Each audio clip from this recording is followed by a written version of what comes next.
What I would like to do with Gary is actually talk to him step by step about how the bond market works, how those bonds that he used to trade were issued in the first place, and where the funds to pay for them came from. He's suddenly going to realise that the pounds to buy those treasury bonds have had to be spent into bank reserve accounts before they're available to pay for the treasury bonds in the first place. So they actually come from the government. The next step is to understand that treasury bonds are not really a funding or borrowing operation. Then you understand the money, or the ability to spend the money, already exists. We don't need to get it from rich people.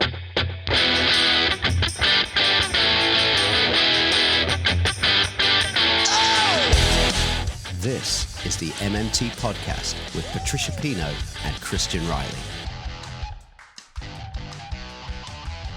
Hi, I'm Christian Riley and welcome to the Modern Monetary Theory Podcast.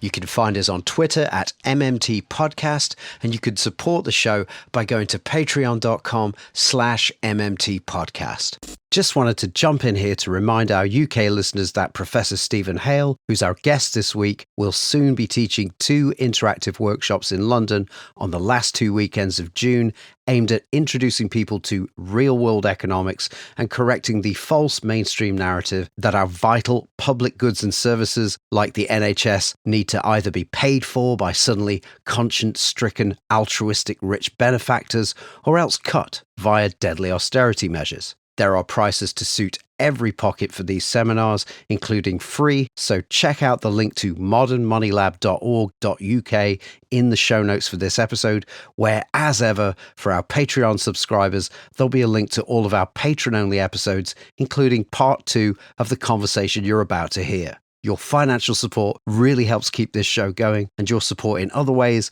whether it's by recommending us to other people or just by listening and spreading the word about this stuff, really helps too. So thanks as ever for the time you put into understanding MMT.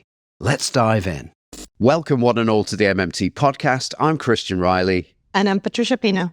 And we are delighted once again to be joined today by economist, author and founder of Modern Money Lab, Professor Stephen Hale. Thanks for joining us today, Stephen. Thank you for having me. It's always our pleasure. So we're going to be talking about wealth taxes in a moment, but I always like to have a sentence or two at the beginning of our episodes for anybody new to MMT.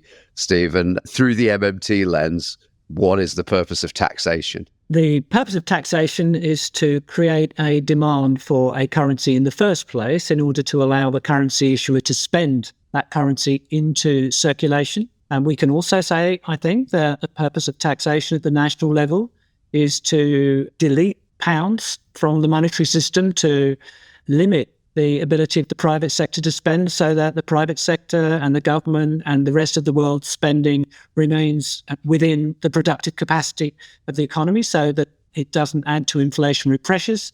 A third role for taxation is to have an impact on the distribution of income and wealth. And a fourth impact of taxation is to create incentives for people to produce and consume less of things which are bad and more of things which are seen socially as good, that we want to encourage. And so one thing that you didn't say there is to fund the government. Absolutely not. If you're the currency issuer, then you don't need to go and get your currency from somebody else before you spend it into the system, as probably most of the people that are listening to your podcast already know. But of course, you always get new people who are listening in who are interested in modern monetary theory. And that's a very important insight from modern monetary theory, which has been known about for generations, but which really wasn't explored in terms of its significance for public finance until Warren Mosler came along and developed what we now call modern monetary theory nearly 30 years ago. So, the reason I wanted to be really clear about this right at the beginning is, we've now got lots of vulnerable people out there who are already struggling because of our benefits system, disabled people, sick people, who are now going to be suffering even more from the cuts that Rachel Reeves announced at the spring statement. Those cuts were based on the idea that the government could run out of money if she didn't make the cuts. So again, it should be a short answer, but for anybody new here, can the government ever run out of money for anything, let alone disability benefits or personal independence payments? The British government can never be forced to run out of pounds if it can pass budgets through Parliament, spending bills through Parliament. Spending by the British government is financed when it's authorised by Parliament. It doesn't have to go and get its currency before it spends that currency into circulation. I feel like I'm quoting the movie Finding the Money all the time here. The government doesn't need your money in order to act. They say at some point there in the context of climate change. And the same thing is true if we're talking about the alleviation of poverty or providing people with economic security or in pursuit of any public purpose. Yeah.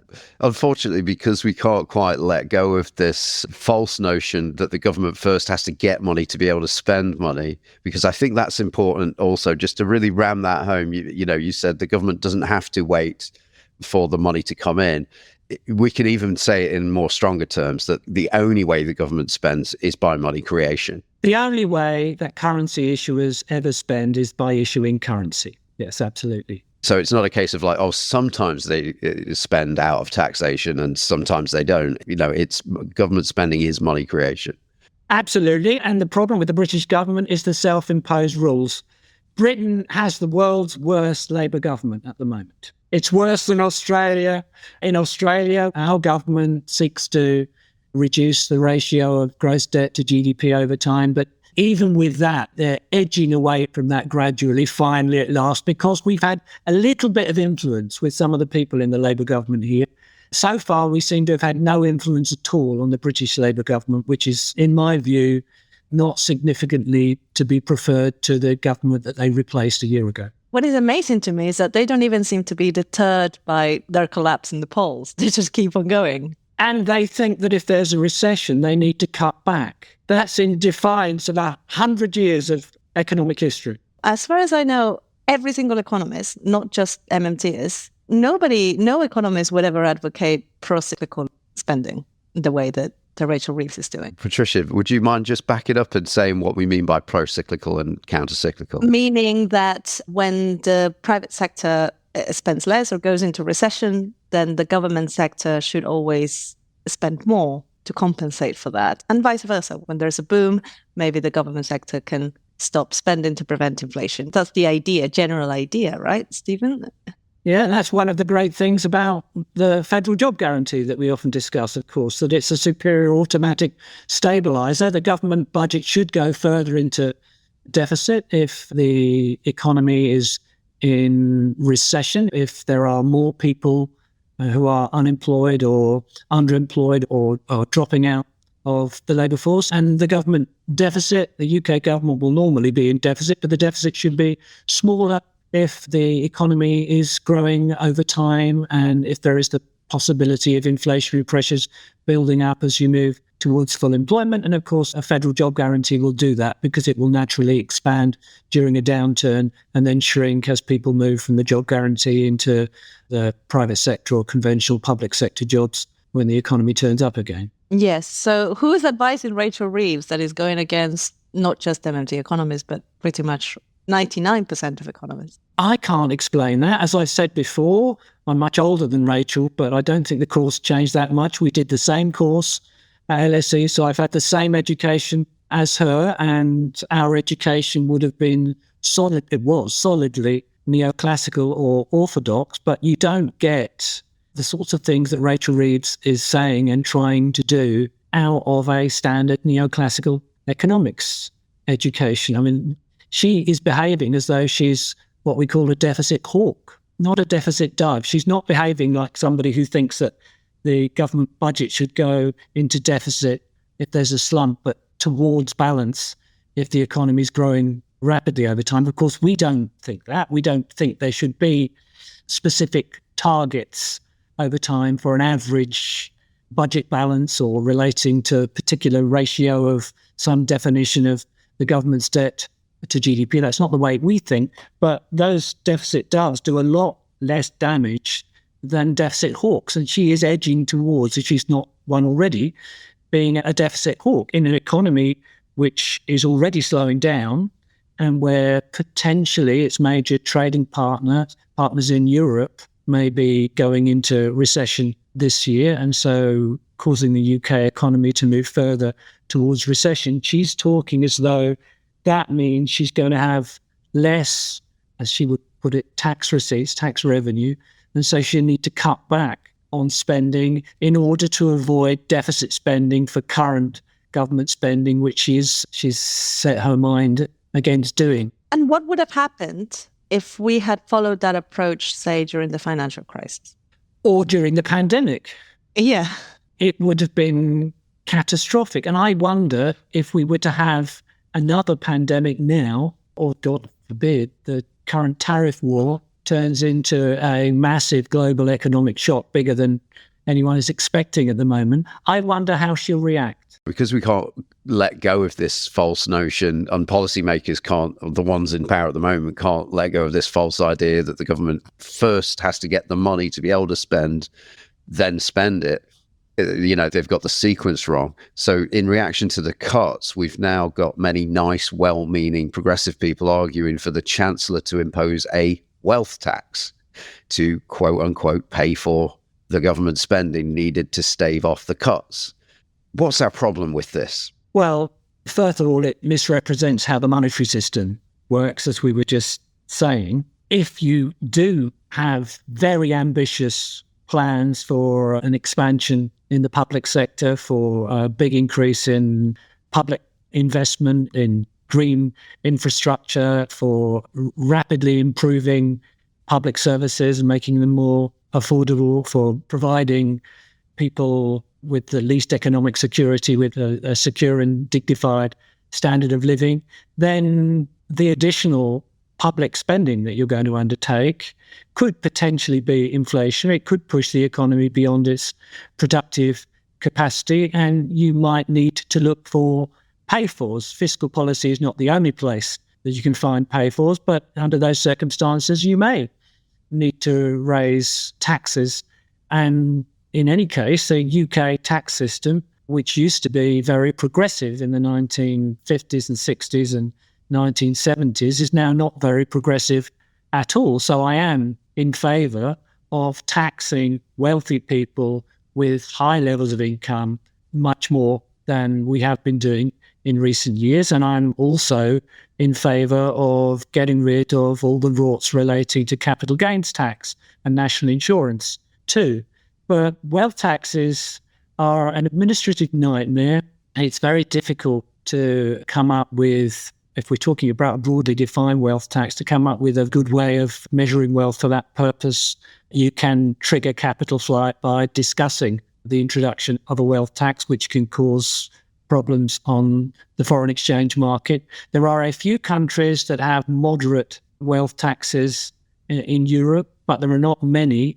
And there are more European countries that have abandoned the taxation of wealth because it's more complicated to do than taxing income. So, yeah, I'm in favour of going back to, there used to be an 83% top rate of marginal income taxation on what was called earned income, with a 15% investment income surcharge. In the mid to late 1970s, rich people in the UK were paying a marginal tax rate of 98 pence in the pound. I'm not opposed to that. And when we had those kind of tax systems, then not that I think we should these days be pursuing economic growth for its own sake, but in the 50s and 60s, economies with that level of progressivity in the tax system actually grew much faster than economies do today. So there wasn't a disincentive effect or anything like that. So that's the direction I'd be looking in as far as the tax system is concerned. But I'd be doing that from an equity, distribution of income and wealth perspective. I wouldn't be doing it because I need tax money to pay for anything, because that's not how the monetary system works. I don't. So let me just jump in there and reinforce what you just said there. Is that our objection is that the money to pay for all manner of progressive policies, a better NHS, a better education system, a better decently paid job for anybody that wants one, the money for these things exists now. It could be spent now. So to me, adding the extra condition, like, oh, we'd love to spend on these things, but we can't spend on these things until the government impose a wealth tax, feels to me it's a delaying tactic. Absolutely. And you'll lose the battle anyway if you're not careful. It's a separate battle to have. It's not the battle that you need to have first. Actually, we just need some of these people to be less wealthy than they are at the moment. And there are a variety of ways of bringing that about. And I've not got anything, philosophical against the taxation of wealth. It's just an administrative nightmare, which is why one of the reasons why governments tend to rely on income tax more than wealth taxation. Can I just draw you out on the administrative nightmare point as well? Because we're not saying, oh, it's too hard and we can't be bothered to make the effort. We're saying it's so complicated that you correct me if I'm wrong, we're saying it's so complicated that there are a million loopholes that people can take advantage of to make it seem as if their wealth doesn't belong to them and, put them in low rate jurisdictions and stuff like that. I think that's what you're saying, right? Yes, and it is something that has been tried in most European countries at some point or another. There used to be wealth tax. Yeah, so it's not for lack of trying. Yeah, but there is a danger of getting off the point, which I think your original point was we don't need this tax money in order to pay for public spending. We do need very wealthy people to have less control over real resources, to spend less on the kind of things that they spend on, to create room within the economy for the public spending and investment that we want to take place. You raised the point earlier, Stephen, about the exchange rate. And I guess I'm not massively concerned about the inevitable exchange rate kind of volatility that would arise from even touching the rich, because, of course, they move money about. Me neither, but they will move money about very quickly. And, you might get rid of some people that you want to get rid of. When I say get rid, they make it somewhere else.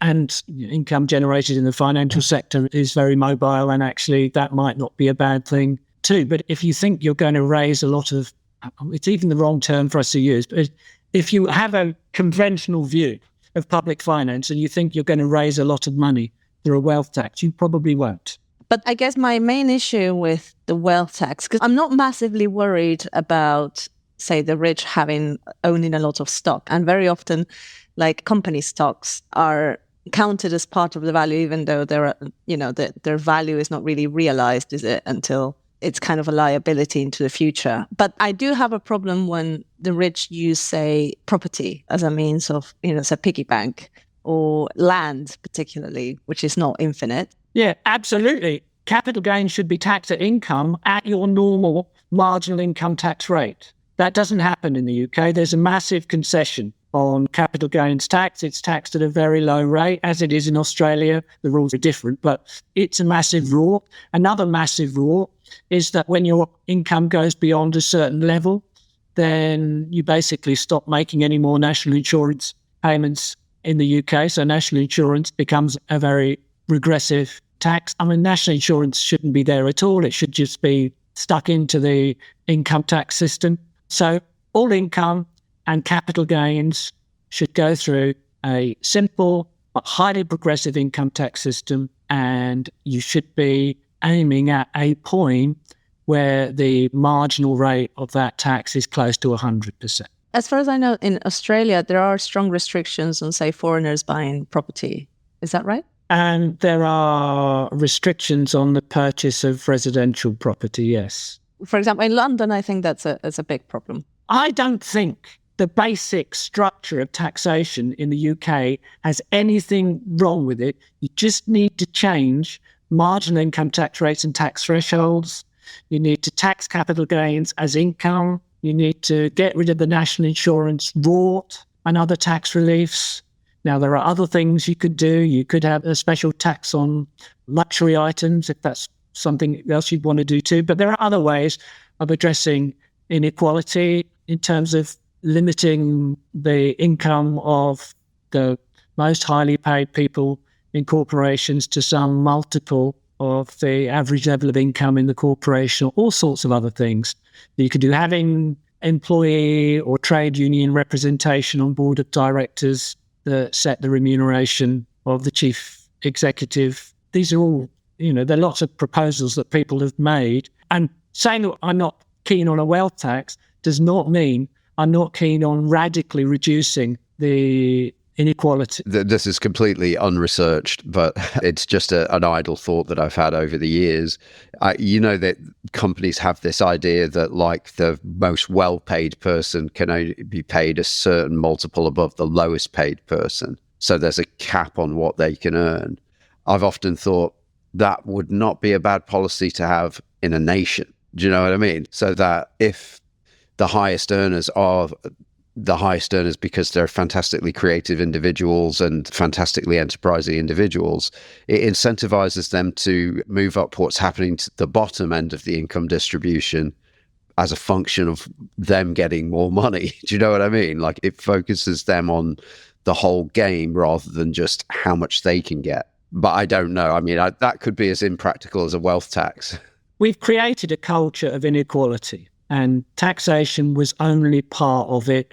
If you go back to the early 70s, then the UK, like Australia, had a Scandinavian level of inequality, and we gave it all away. We gave it all away for a variety of reasons. We gave up on full employment. That used to be very helpful.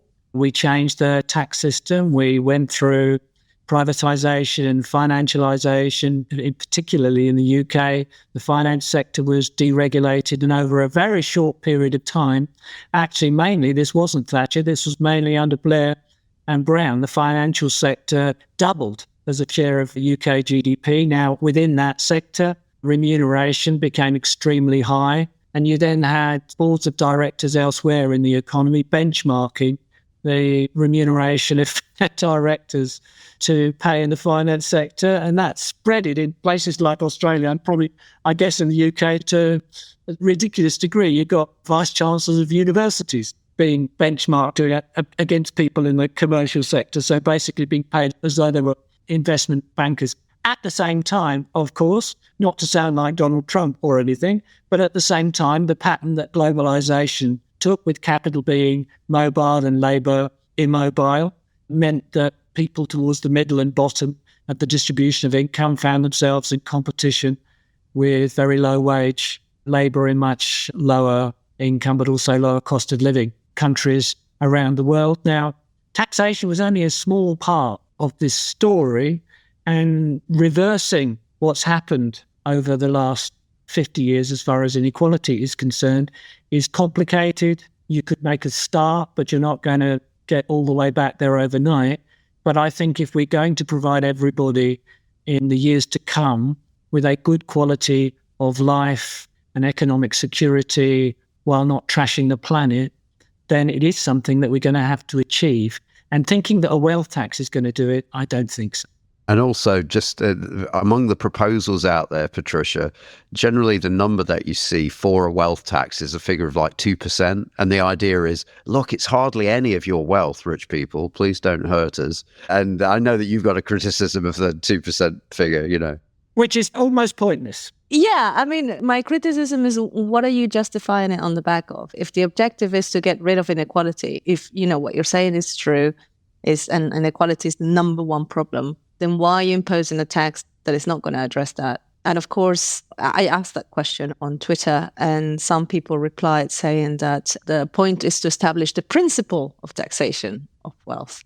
I don't really know how that principle gets established. I don't really understand. Because, of course, if you justify it on the basis that you need the revenue, then the big counters are, well, it's not going to raise the revenue you need, so what's the point? And also, the rich people are going to leave, and then who are you going to tax? You know, how are you going to get money if the rich people are not here? And all those arguments have validity only because you frame your demand on the basis of acquiring revenue. So if you think the purpose of the tax is to ameliorate wealth inequality, what do you think is going to change when the ultra rich still have 98% of the wealth they had yesterday? You know, how long is it going to take them to get that 2% back? I'm thinking it's about 15 minutes. Yeah. And at the same time, the damage you're doing by framing the government, the state, as kind of completely helpless in the face of rich people is far worse than the damage you're causing the rich by giving them a 2% tax, which of course they will dedicate a lot of resources to avoiding. We're getting the cart before the horse, aren't we? Yeah, exactly. I guess I understand the idea that the reason why there is poverty and why people don't have the things they need right now and we're living below our means has a lot to do with the rich and their priorities. I just don't think that it's necessarily kind of taken as literally as saying it's because they have money that we don't have money. It's more about they need us to be disempowered so that they can set the rules of engagement in labor laws, in property laws, in all these things, so that they can take more and more, so they can facilitate their wealth accumulation. But it's about disempowering. And a big part of that disempowering of the working classes has to do with preventing them from using the state in their interest. Yeah, well said. We don't need their money. They've got too much power because they've got too much wealth. So how do we reduce that power and how do we take away some of the wealth? So it's a power imbalance. Yes, absolutely. And so to get back to it, what the government can do is, well, we'll talk about this a bit more at the end, but anything we can physically do, we can be afforded if you're the currency issuer, but we'll talk more about that later. But there's a more sophisticated version of the government might run out of money story, which is that if the government plans to expand its deficit in a way that bond traders don't like, either they won't want to buy the government bonds at all, so that's framed as the government's creditors no longer being willing to lend to the government, or the bond traders will only buy bonds for such a low price, which is framed as a situation where the government's creditors will only lend money at such a high rate of interest that the government won't be able to pay these creditors back. So the argument in short is a policy that bond traders don't like will come at the cost of traders pushing up interest rates and creating economic pain. What would you say to that talking point? I would urge people, first of all, to go way back into the archives and listen to 2 interviews you did with me where we looked at the nitty-gritty of bonds in a lot of detail. The interest rate on bonds, what we call the yield to maturity on bonds, mainly reflects what investors expect the average bank rate will be between now and when the bonds mature. So if we're talking about 5 or 10-year bonds, then they're looking at what they think the policy interest rate that the Bank of England itself sets will be on average over the next 5 or 10 years. Now, what can push bond yields up is if investors believe that policy proposals are inflationary, then they're going to be anticipating a higher average level of interest rates set by the Bank of England. And consequently, the yield on bonds is likely to rise under those circumstances.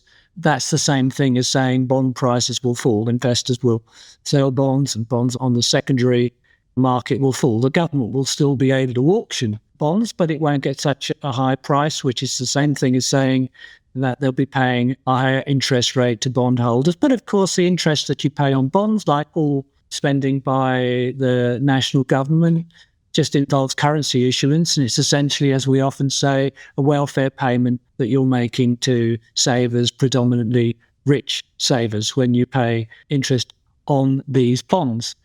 Under some circumstances, yields can go a little bit further than would be justified by a rational expectation of what's likely to happen to the bank rate over time. You can get a little bit of a panic. You can get institutions joining the herd or trying to profit from falling bond prices by selling bonds or by borrowing them and selling them. We call that shorting bonds. And there were circumstances we won't want to go into now with the Liz Truss situation where there were good reasons for pension funds to sell bonds, to raise cash, to meet financial commitments that they made as a result of the investment strategy that they'd undertaken previously during a period of low interest rates. But the government is going to be able to sell bonds if that's what it wants to do. But we should go back to the famous post-war economist Abba Lerner and his discussion of functional finance. And we should say the government doesn't even need to auction bonds in the first place. They choose to, and national governments in economies like the UK, for about the last 40 years, have chosen to auction bonds to at least approximately cancel out deficit spending that they've engaged in. So deficit spending puts additional pounds into the monetary system. And since 1985, initially the Bank of England and then the Office of Debt Management auctioned Treasury bonds in order to drain those pounds from the system again. You could leave the pounds in the system, which is effectively what was happening during the quantitative easing, which took place after the global financial crisis and then again during the pandemic. The government chooses to issue bonds. It doesn't have to issue bonds. It issues the currency. All its spending, including interest on those bonds that it has auctioned in the past, involves the issuance of new currency. So if you don't like bonds, if you don't like the Treasury paying interest on Treasury bonds, don't issue any. Yeah. It's a political choice that could be unchosen. The bond market, bond pricing, and all that is something which it's worth getting your head around, but it takes a little while to do so. It is a little dry. And I will also link to yours and David Joy's paper that you wrote for the Global Institute for Sustainable Prosperity about that, because I think it's a very crisp examination of the purported reasons why governments sell bonds and why they probably don't have any validity now. We'll be right back after this message from our sponsor. Hey there, dear listener. Our sponsor for this episode of the MMT podcast is you, the listener, and we can't do it without you.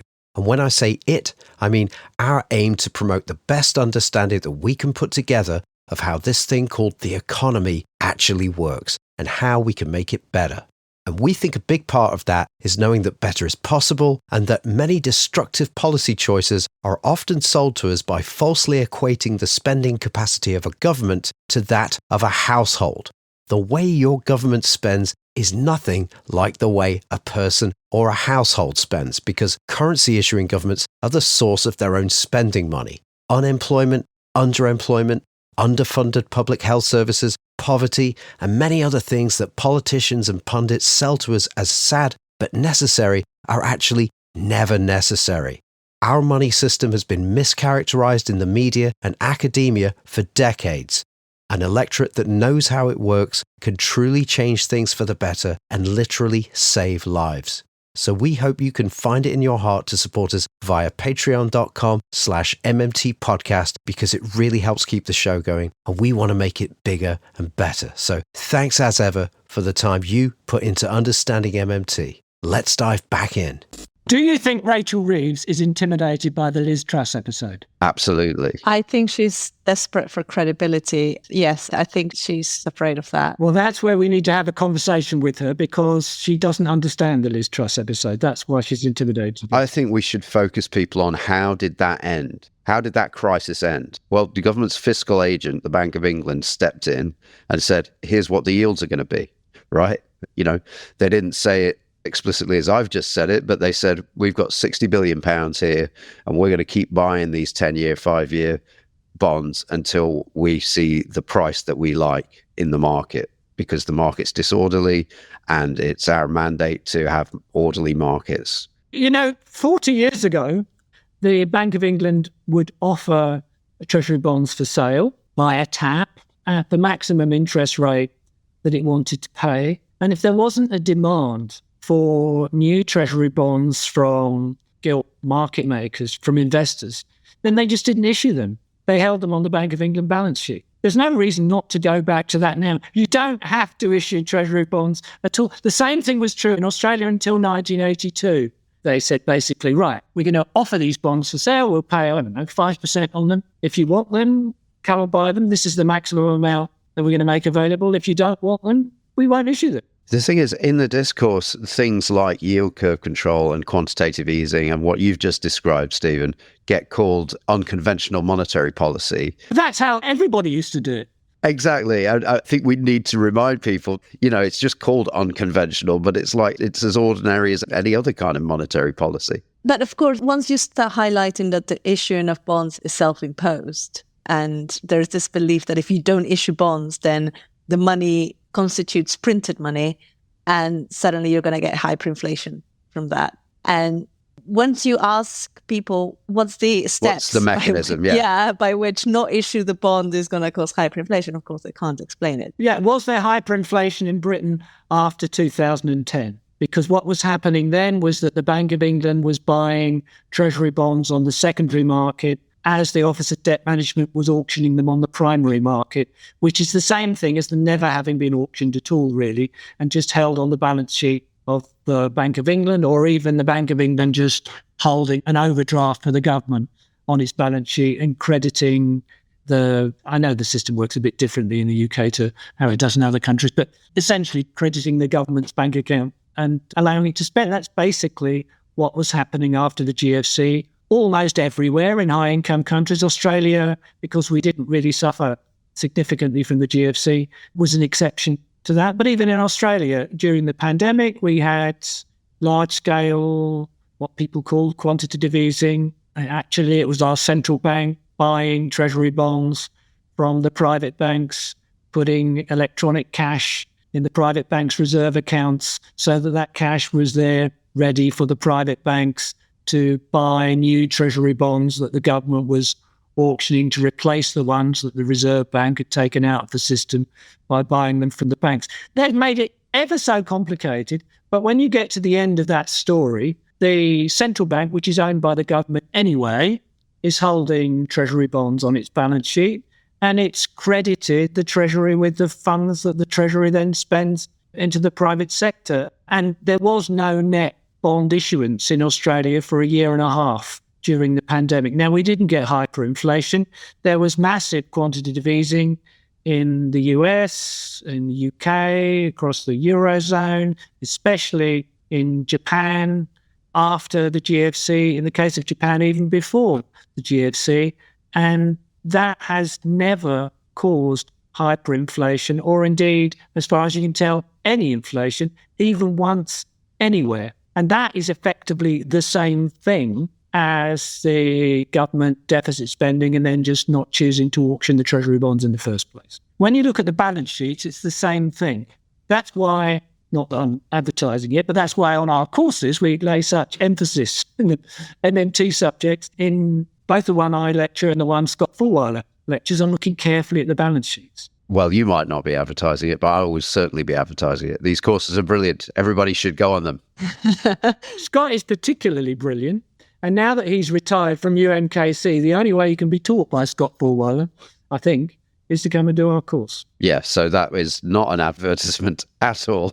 It's just a statement of fact. Just a statement of fact that, yeah.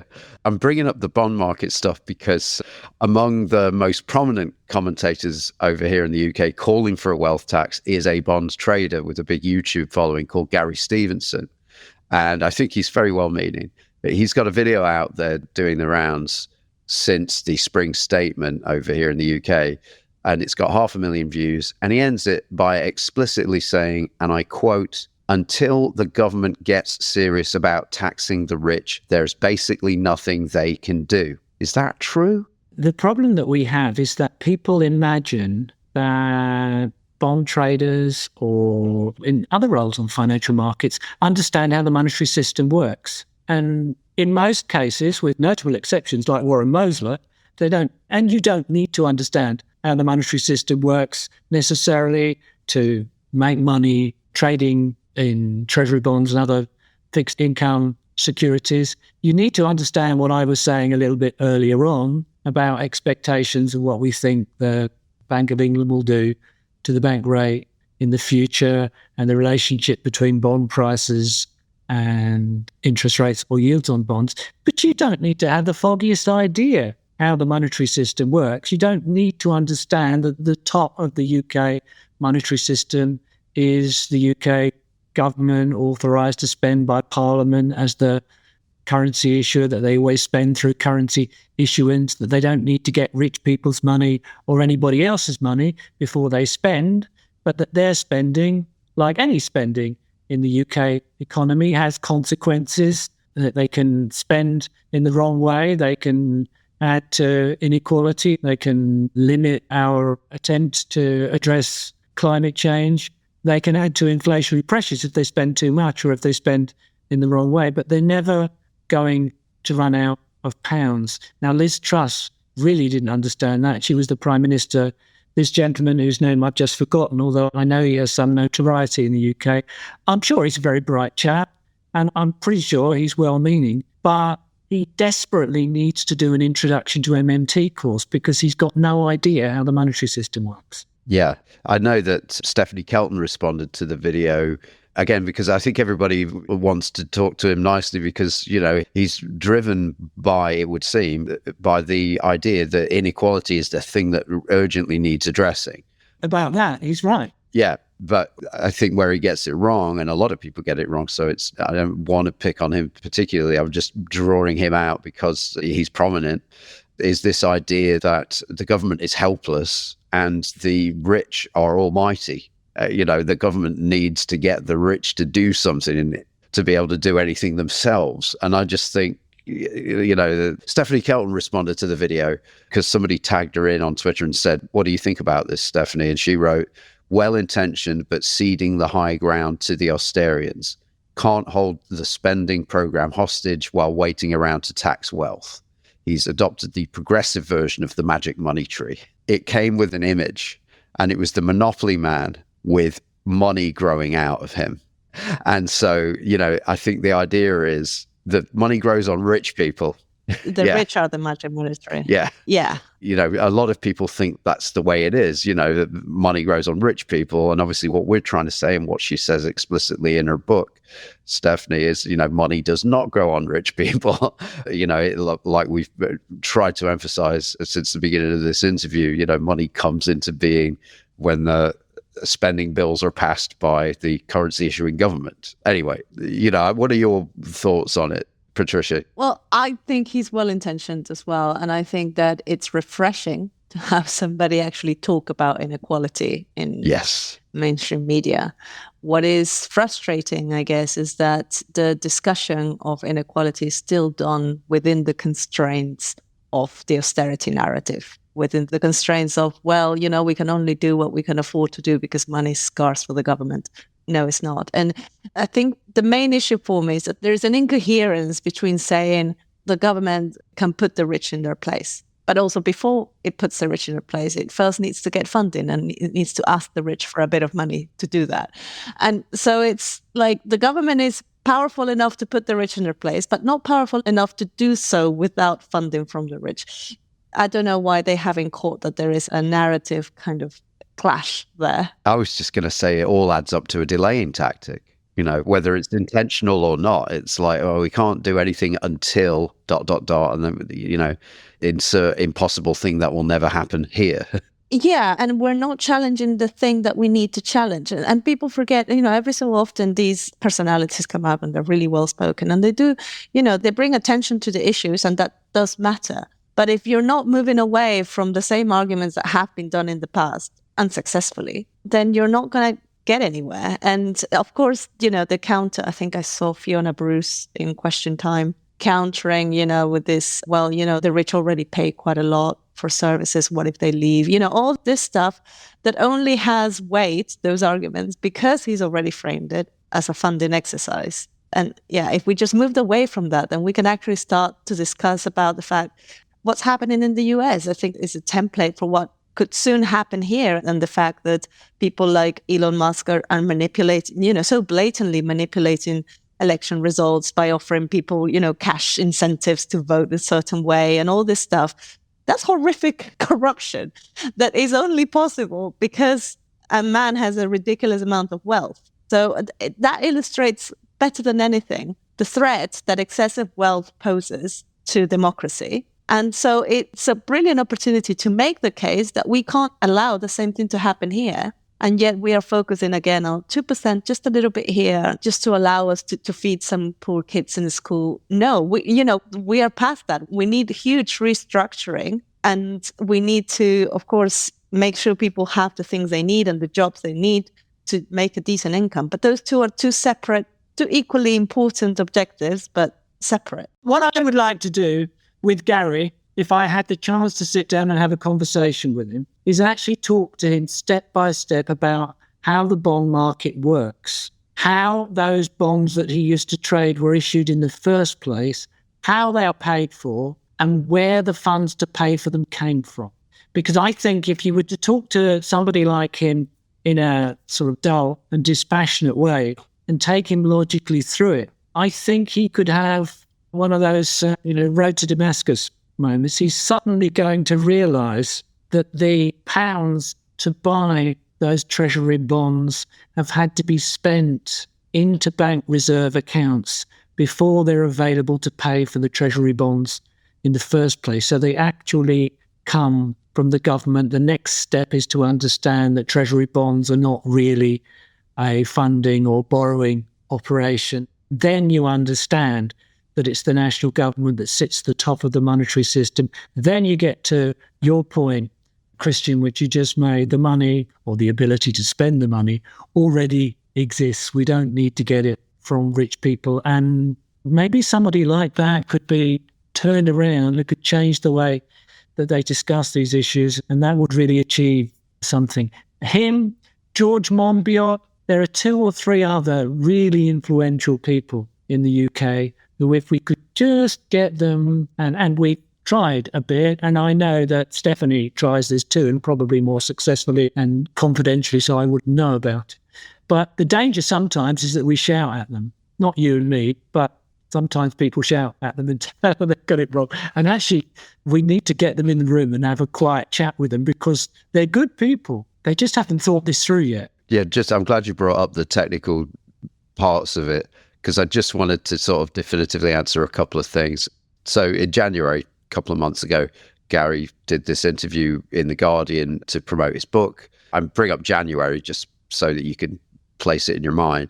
In January, he predicted traders are about to bring down the government. Interest rates are at 4.9% this morning. In my opinion, and then I think this might be an overstatement, and in the opinion of most unbiased economists, the government can't afford to fund itself at 4.9%. Is that true?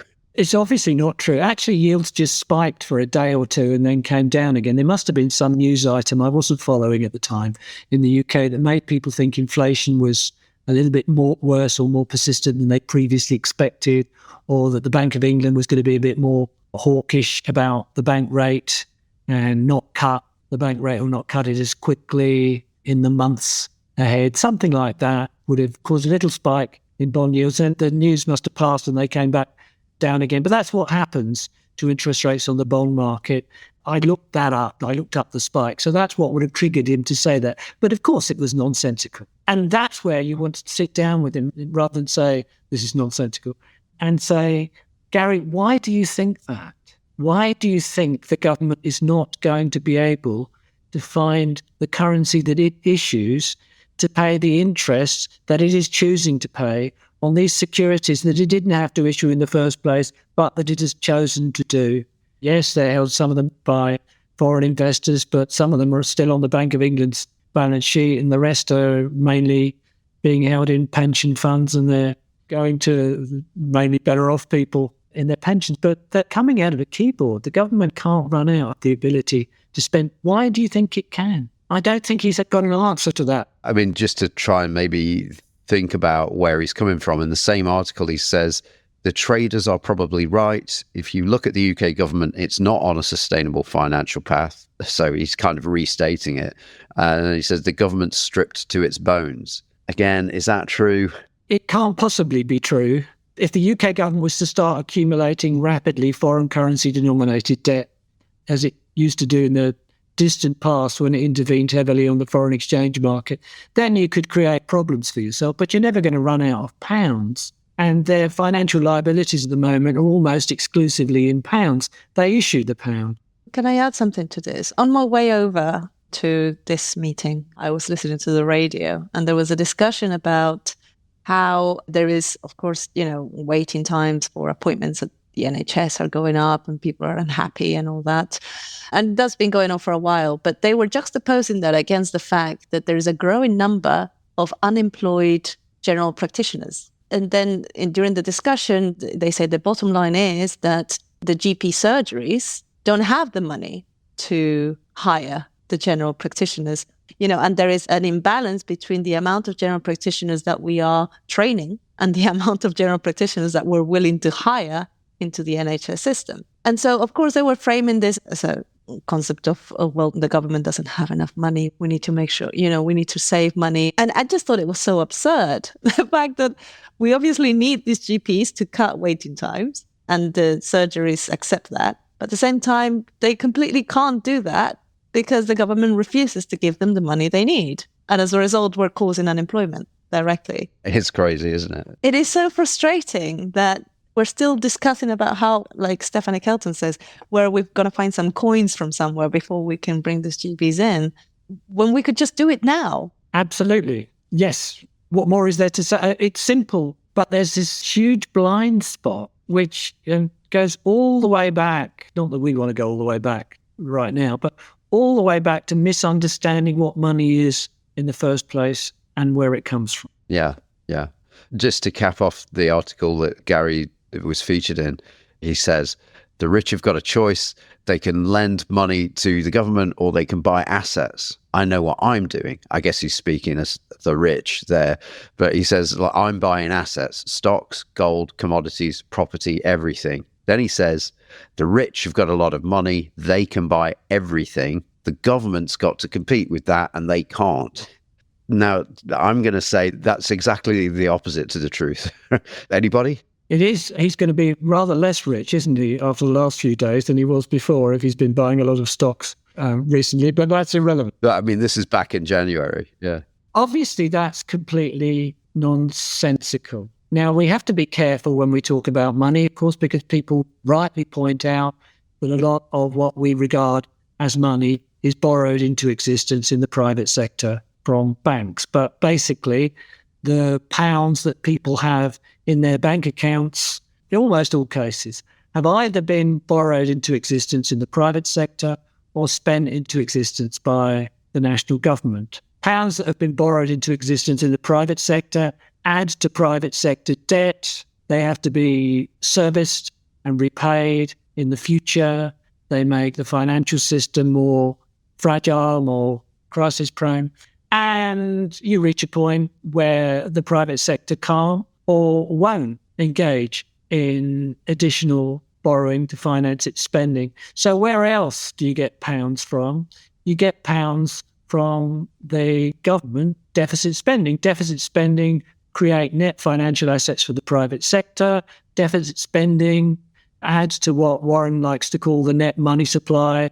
Deficit spending creates pounds for people to have in their bank accounts, which they haven't had to borrow into existence. So you've got financial assets for the private sector, which are not financial liabilities for the private sector. The government's debt is not the debt of the nation. It is the net savings in pounds of the nation and, for that matter, the rest of the world. People misunderstand this, including Gary. But to get back to that last line, I would say the reason that we want to look at the way money comes into being via government spending and be very careful about it is, what he says in that passage, the rich can buy everything. The government's got to compete with that. And it's no, the government can buy everything. That's the thing you've got to recognize, and that's why you might want to do progressive taxation, because I think Warren once said at a conference,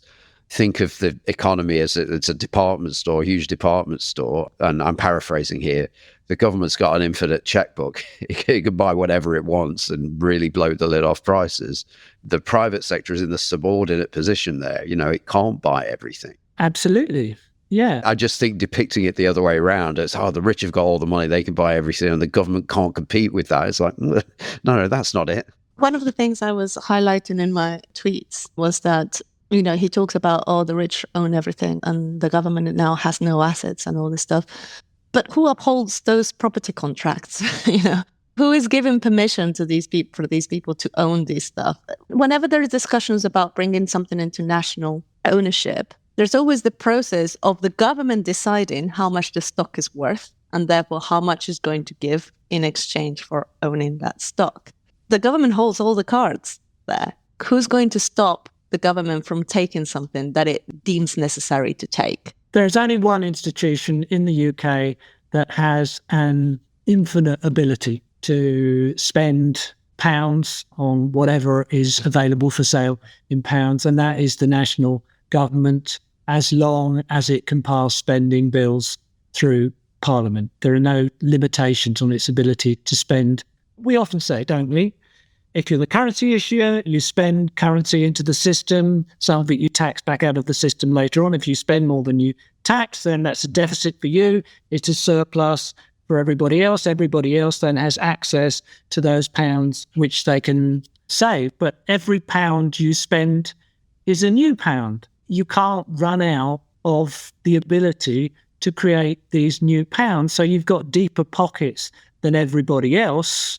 And in fact, everybody else collectively, where their net savings come from, they come from you as the currency issuer. Deficit spending currency into the system. So rich people, where do they get their pounds from? They've been borrowed into existence somewhere else within the private sector, or they've been spent into the system by the government. The private sector in total, where is it getting its pounds from? The government. I would just like to add on to that, when you talk about it's been borrowed into existence via private sector lending, I would just like to add on to that, though, that, those private sector entities, banks, are agents of the government in that respect. So, I've thought of it as like, the government's either spent money into existence via its own spending, or it's lent money into existence via its designated agents, banks, because at the end of the day, the way bank legislation works in most places, the government is standing behind the banks going, well, if something happens to this bank, if the servers where your bank balance is held blow up or something, you're always going to be able to get a pound of government money for a pound of bank credit. Yeah, and a deposit, if you've got a deposit with your bank, that is a promise that the bank has made to you that it will make payments on your behalf using government money. That government money has come from the Treasury or from its central bank. So even with what we regard as money that we've got in our bank account, for that to have value in our economy, our banks need to be part of a payment system which is centred on the government's fiscal agent, the Bank of England.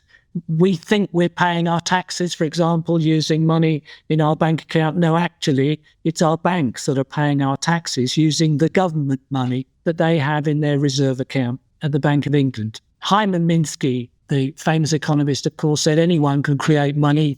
The problem lies in getting it accepted. Anyone can write an IOU. And if I was a rich and famous person who was known to be good as far as my IOUs were concerned, so they could be presented to me and I would convert them into government money on demand, then my IOUs might circulate in the community and be used in exchange for goods and services. And that's all bank deposits are.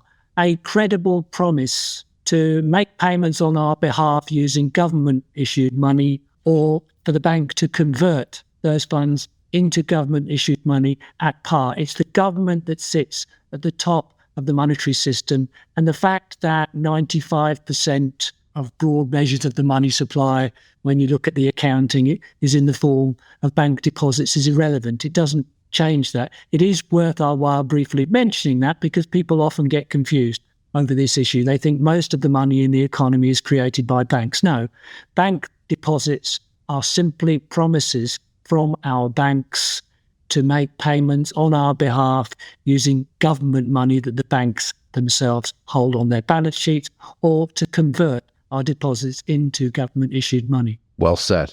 So again, the surefire way to get the framing right about all this kind of stuff is to refer to Stephanie Kelton in The Deficit Myth. Her chapter on government bonds is entitled The National Debt That Isn't. What's behind that title? The government debt that isn't, well, that is about the fact that the government debt is actually our savings and not our debt, even though it's often framed as something that we owe to maybe outer space, I don't know, but it is actually our collective financial wealth, how that debt is distributed. I mean, who holds the debt is, of course, important, but ultimately it's nothing to be afraid of. The bailiffs are not going to knock on our door or anything. This is just the way that we prefer collectively to save money. And so the government debt issuance or like the tradable debt instruments like government bonds are really issued for our own benefit so that we can derive an income from it, maybe in the form of interest for pensions and for, of course, for central banks to hold their financial assets in a different way that actually they can make income from it. It's not going to cripple us. It's not like household debt. Absolutely right. And she ends that chapter on government bonds by very unequivocally reinforcing what you just said, Patricia. The whole chapter is about saying that the word debt for the national debt is completely misleading. And she says it's high time we come up with a new name for the national debt. What would you rename it? Anyone? A national savings clock. Yeah, national savings account. Yeah. I know what Warren likes to call it. Warren likes to call it the net money supply. People like Stephanie and me sometimes get a bit snooty about that because when central banks talk about the money supply, they mean a statistic which is rather different. But actually, there is a lot to be said for calling the net debt of the central government or federal government, where there is a federal government, the net money supply, because it's just, in the UK, it's just pounds that the government has spent into the monetary system and not yet taxed back out of the monetary system. That's all it is. So it's the supply of pounds from the government to the private sector, which for a variety of reasons we have almost entirely chosen to give investors the option to convert from being a transaction balance to what is basically a savings account at the central bank, at the Bank of England, which is effectively really what gilts what UK Treasury bonds are, so that savers can get a higher interest rate. But it's just the supply of pounds to everybody else from the issuer of the pound, which is the UK central government.